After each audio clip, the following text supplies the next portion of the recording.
মনে রাখ বাবা, বিবাহ বহির্ভূত যেই কোনো মেয়ে যেই তোমার সাথে প্রেম করে, বিবাহ বহির্ভূত যেই কোনো মেয়ে যেই তোমার সাথে কোনো রকমের ভালোবাসার সম্পর্ক আদান প্রদান করে, খোদার কসম, রব্বে কাবার কসম, মনে রাখবা ওইটা বেহায়া, ওইটা চরিত্রহীন, ওইটা লম্পট, ওইটা জেনাকার, ব্যভিচারিণী নারী। বলে হুজুর, আমারে বলছে এক ছেলে, হুজুর হুজুর ও আজকে 3 বছর সব সময় হিজাব পরে, আমার সাথে ছাড়া পৃথিবীর কারোর সাথে কথা বলেন। সুবহানাল্লাহ। আমনে আব্দুল কাদের জিলানীর স্বাস্থ্য ভাই, আমনে জোনায়েদ বাগদাদির একবারে হুয়া তো ভাই, আমনের লগে কথাগুলি গুণ হয় না। আমনের লগে যে 3 বছর কথাগুলি, এটা গুণ হয় না, এটা গুণা না, গুণা হইব অন্য মানুষের লগে কইলে। আস্তাগফিরুল্লাহ। আমি তখন ওই যুবককে বলছিলাম, যুবক শুনো, 3 বছর ধরে যেই মেয়ে বিবাহ বহির্ভূত তোমার সাথে সম্পর্ক, সে যদি হিজাব না, আমি বললাম আনিসুর রহমান, আমি বললাম সে যদি লেফও গাও দেয়, কম্বলও গাও দেয়, সে যদি লেফ কম্বল গাও দিয়াও থাকে, এরপরও সে বেহায়া, বেহায়া, বেহায়া, চরিত্রহীন মেয়ে, চরিত্রহীন মেয়ে, চরিত্রহীন মেয়ে। ফাহিয়া জানিয়া, সে ব্যভিচারিণী নারী। আল্লাহ ওয়াদা দিছে, বান্দা আয-জানি লা ইয়ানকিহু ইল্লা জানিয়াতান আও মুশরিকা। আল্লাহ বলছে, ওয়াদা দিছে, ব্যভিচারী পুরুষ বিবাহ করবে না। সে যখনই বিবাহ করবে তো ওই তার বিবাহিত স্ত্রী হবে জানিয়া, আরেকটা ব্যভিচারিণী নারী, আও মুশরিকা, অথবা কোনো মুশরিক, বেঈমান নারী।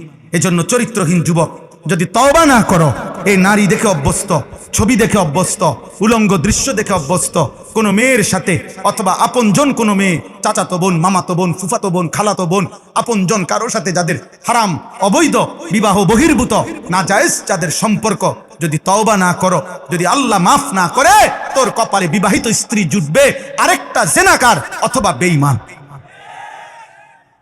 ওয়াজানিয়াতু লা ইয়ানকিহুহা ইল্লা জানিন আও মুশরিক। আল্লাহ বলছে, ব্যভিচারিণী নারী তাকেও বিয়ে করবে না, যেই করবে সে ব্যভিচারী পুরুষ অথবা মুশরিক পুরুষ। ওয়াহুররিমা যালিকা আলাল মুমিনিন। আল্লাহ বলছে, ঈমানদার পুরুষ এবং নারীর জন্য ব্যভিচারী পুরুষ এবং নারী হারাম ঘোষণা হলো, হারাম। আরো শোনো যুবক, ইমাম শাফিঈ রাহমাতুল্লাহ আলাইহি বলছে, ইমাম শাফিঈ স্পষ্ট, আমার শায়েখ আল্লামা মুফতি মুশতাকুন নবী কাসিমি হযরতের পছন্দের একটা কিতাব আছে, আদ-দা ওয়াদ-দাওয়া, ইমাম ইবনুল কাইয়িম আল জাওজি রাহমাতুল্লাহ আলাইহির লিখিত কিতাব আল জওয়াবুল কাফি, এটাও বলা হয় এই কিতাবের নাম, অথবা আদ-দা ওয়াদ-দাওয়া এই কিতাবের নাম, রোগ এবং ঔষধ, মানে আর্থিক রোগ। ওই কিতাবটা হযরতের কাছ থেকে পড়ে আমিও পড়ছিলাম, আমার কাছেও আছে, এখন এই কিতাবের মধ্যে আছে, আমি নিজে পড়ছি। ইমাম শাফি রাহমাতুল্লাহ বলছে, আয-জিনা কারজুন, ব্যভিচার, নারী পুরুষের হারাম সম্পর্ক, এটা কারজ, এটা একটা ঋণ, এটা একটা ঋণ, এটা একটা ঋণ।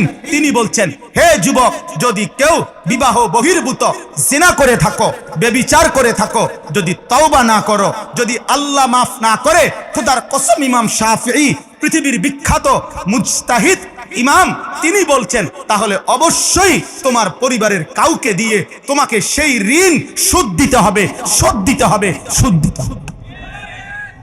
আজকের সমাজের মধ্যে প্রতিদিন প্রতিদিন এই ইমানদার যুবকরা, ইমানদার বিবাহিত পুরুষরা, আপনাদের কাছে বলি, আপনার আখলাকের হেফাজত করেন, আজকে তওবা করেন, পিছনের জিন্দেগির জন্য তওবা করেন। প্রতিদিন এই সমাজটার হালাত হইল, এই দেশের হালাত হইল, চলতি পথে আমরা প্রতিদিন শুনি পরকীয়ার আসক্তি অসংখ্য অগণিত ফ্যামিলিকে জাহান্নামের ঘর বানায় ফেলছে, জাহান্নামের ঘর, জাহান্নামের ঘর। স্বামী বেচারা হঠাৎ করে শুনে তার স্ত্রী নাই, আহা আহা, বেচারার যৌবনের 18 বছরের উপার্জন সব শেষ, সব শেষ। সে আজ 12 বছর বিদেশ করছে, সে আজ 18 বছর বিদেশ করছে, একটা একটা টাকা রক্ত পানি করে কলিজায় বাইন্ধা বাড়িতে দিছে। আজ অসভ্য চরিত্রহীন স্ত্রী ভাগ্যা গেছে, ভাগ্যা গেছে।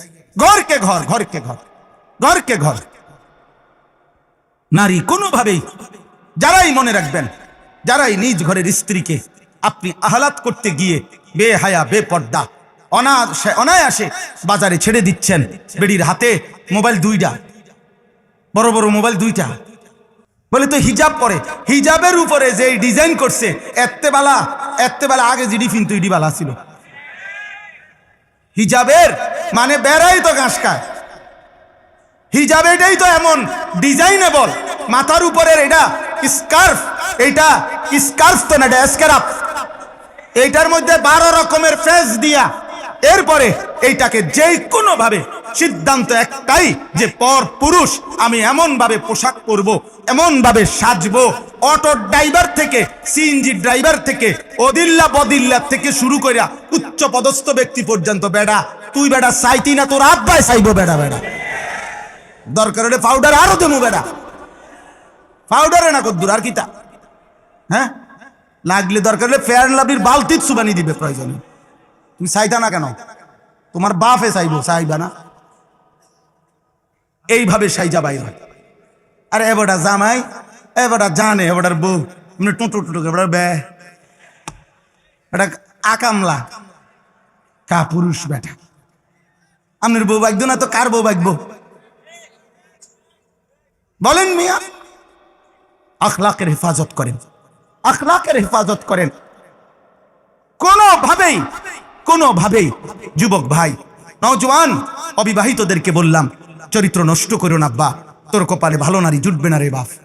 মোবাইলের নারী আর রাস্তার নারী আর বাস্তবতার বিবাহিত স্ত্রী এক না বাপ, কঠিন হবে, কঠিন কঠিন। স্ত্রী যদি খারাপ হয়, স্ত্রী যার পরকীয়ায় আসক্ত হয়, যার বিবাহিত বউ অন্য পুরুষে আসক্ত, খোদার কসম তার আর জাহান্নামে যাওয়ার দরকার নাই, জাহান্নাম তো জ্বলতেই আছে, তার তো জাহান্নাম জ্বলতেই আছে। আল্লাহ আমাদেরকে বুঝ দান করে, আল্লাহ আমাদেরকে হেফাজত করে।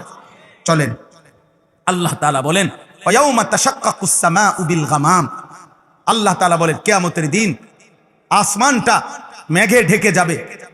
ওয়া নুজ্জিলাল মালাইকাতু তানজিলা, কোটি কোটি মেঘ ভেদ করে আল্লাহর ফেরেশতারা নেমে আসবে হাসরের মাঠে। আল মুলকু ইয়াউমা ইদিনিল হাক্কু লির রহমান, আর সেদিন সমস্ত মালিকানা বাদশাহী মহান আল্লাহ তাআলার জন্য নির্ধারিত হবে হাসরের ময়দানে। আর একটু নজর দেন, হুজুর আসতেছেন।